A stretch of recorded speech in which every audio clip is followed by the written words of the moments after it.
Welcome to the Nuclear Snail channel. Should post-apocalyptic guns have rust on them? This is a question that pops up again and again, with a lot of people having a lot of really strong opinions about the topic.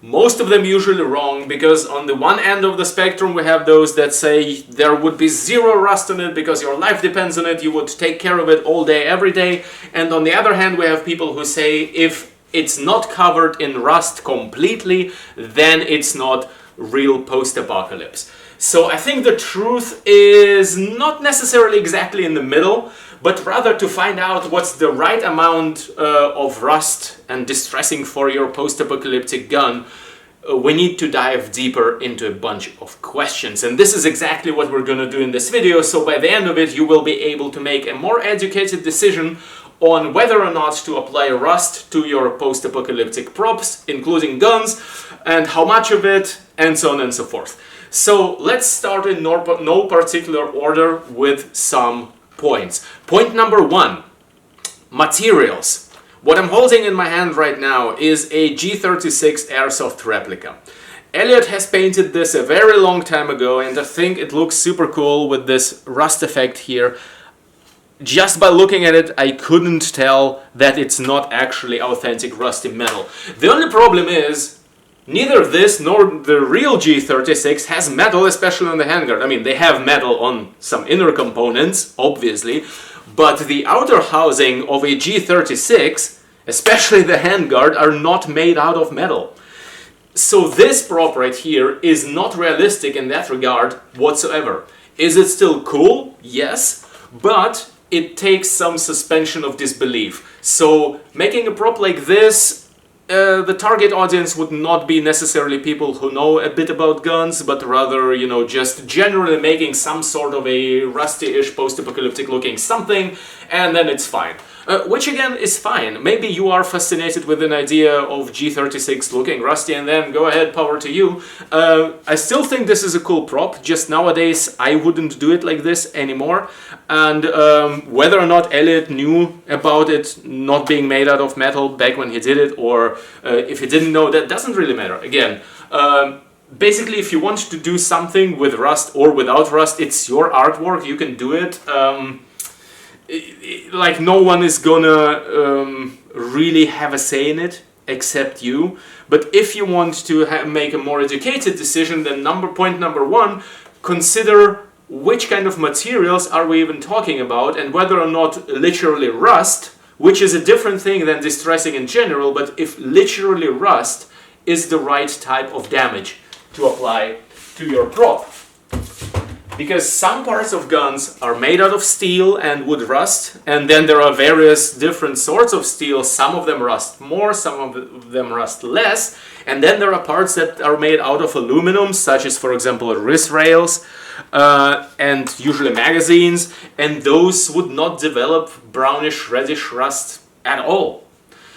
So there are also plastic parts, and they would also not rust, as I've said already, but they would still have some sort of a damage to them, even if it is not rust in the most cases. So number one, materials, and now let's transition to the second point, damage over time. And do guns in the real world actually rust? What does it look like? How fast do they rust? So that depends very, very much, not only on the materials of a given gun, but also in which conditions it is used and or stored. Attention spoiler in the next half a minute. So in the series The 100, in the first episode, I think, in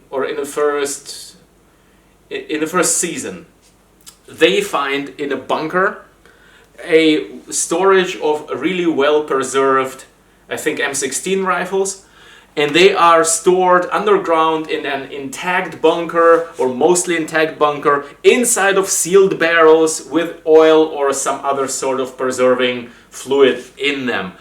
So that could, and in the series does, last for centuries, essentially. That could theoretically even last for thousands of years. So of course it is possible that in a post-apocalyptic world, someone comes across some really well-preserved guns in a bunker. But that is like, it is a cool thing in a series where you also have contrasting factions, such as the Grounders, that have everything distressed and improvised and basically are living in a tribal kind of society, not even Middle Ages, but tribal.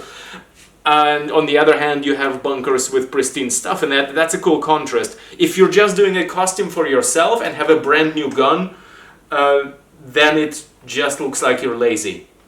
You know what I mean? It's just a big difference in which context a pristine gun or pristine anything else shows up. So that is actually one of the later points. It's the point of the meta layer, as in the layer, the cognitive layer, on which other people know that you are just someone who makes costumes and props. So to not look lazy, you need to usually do a lot more than just say, hey, my character found it in a bunker. So that would be another point, but we're back to the point of which duration does it take for a gun to deteriorate. That is one extreme of the spectrum. The other extreme of the spectrum can be seen in real life. Just look up Somali pirate guns. Those look worse than weapons in Fallout. I would not want to fire one of those. They have a high potential of exploding into the user's face, so it's not exactly smart to be firing those guns. It is not exactly desirable to own and fire a weapon that looks like whatever it is Somali pirates are using, yet they are using it. And that is not exactly unrealistic for a post-apocalyptic situation. So all of your raiders, all of your, let's say, poorer people that cannot afford pristine guns and take good care of them, they would have guns that are distressed to hell. Another great example is if you look at guns confiscated in Afghanistan, which, unlike the Somali pirate guns, have not seen quite as much seawater, because the climate in Afghanistan is a lot more arid, and yet still, the Afghani guns don't look that much better. So you see that even if guns are used and probably taken some care of, over time they will just deteriorate more and more and more. So in our storytelling, the newer the gun and the better maintained the gun is, the richer is the character or their respective faction. Because, like, if we take the guns that Americans have used in Afghanistan, for example, they are still used, but not quite as blasted as the confiscated guns that they got from the terrorists. So that is also quite a difference. Like, inside of the same universe, there could exist, and will usually exist, multiple factions. One of them, or many of them, have better guns, and some others have worse guns, and so on and so forth. So it is really the question of who is my character, and what can they afford. Now this here, for example, would be a rich person gun, because yes, it has some distressing and stuff, but overall it's structurally intact, and also it's a freaking Gauss rifle, so there is that. But you can see here that I've applied some, not rust, but distressing to all parts, and some literal rust to the battery, but in combination with some paint and some, I don't know if you can see it here, plastic on the battery, and again some aluminum with distressing but not rust to it, and wood. So there is a lot of material contrast going on. Like a lot of times when people just do rust blasting, what I call it, just covering everything in rust, it looks kind of boring. Even if your character is someone who is like a totally crazy raider that doesn't care about gun safety and just has a super cheap, super rusty gun, just having a uniform layer of brown looks kind of boring. So whenever I do rust, which I personally do not like doing all that much, but whenever I do it, I try to combine it with some other stuff. And of course, you could also have a gun that has a lot of rust to it, but then try combining it with some other distressed but not literally rusty components. That's the advice I can give you to you rust blasters and everyone else who wants to do rusty stuff or try it out. Now, back to how fast guns would rust and do rust. Again, it is anywhere between a couple of days to a couple of centuries. Now, for the most people, for the most characters also, that would inhabit a post-apocalyptic world, I think it would apply just like for your costume, that you would be trying to maintain your gear as well as you can, but you would not be able to keep up with that quite as well. There is also this thing that people grossly underestimate how little time and use and everything else it takes for a gun to look like this.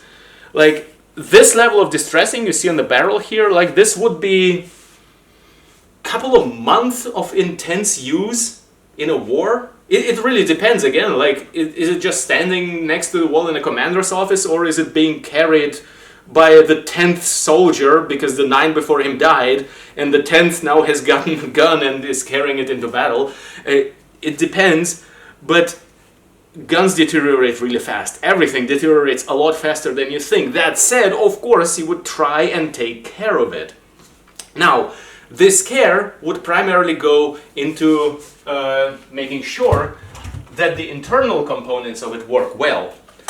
And you would not deviate quite as much time and attention to giving a truck about how scratched or not scratched your wrist rail looks.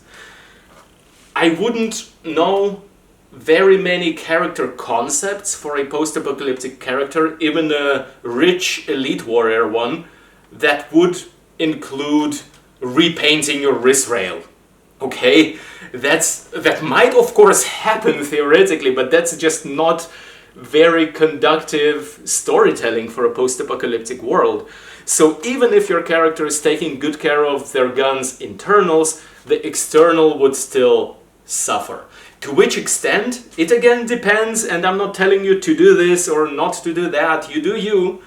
But in my opinion, a look where it's clear that you're trying your best to maintain your gear, but the outside world, which is harsh, is doing its best to de-maintain it, to destroy it, tells the best story. In the case where the world usually is kind of one step ahead of you. Because otherwise you have this super powerful bunker boy story thing. And I mean, my characters and my costumes usually tend to be on the elite warrior range of the spectrum. So again, I'm not telling you what to do or not to do, but chances are if your gear looks more pristine than mine, in my opinion, that is too little. So someone in the same world as like my last 10 personal works or whatever, if someone has even more pristine stuff than that, then they're like really some sort of a superhero, really.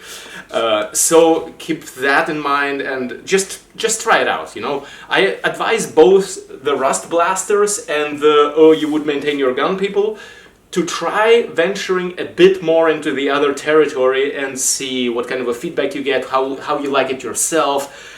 Just experiment a bit and also combine.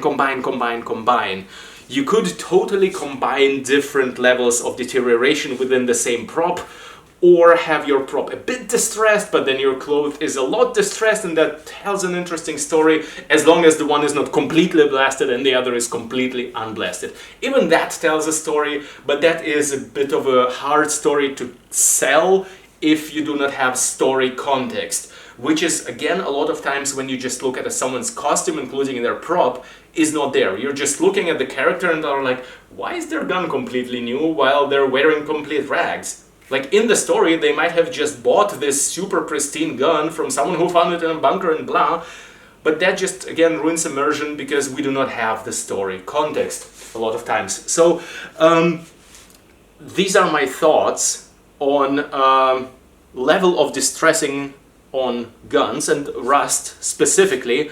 I hope this helps, and let me know what you think in the comments. And also, if you are a regular subscriber of the channel, please support me on Patreon. It's linked in the video description. It really helps me a lot with this channel. And also you can post your stuff in the Nuclear Snail community group on Facebook. It's also linked. Don't miss updates, discuss with other people, post your stuff. Maybe I will also comment on it if I see it. And yeah.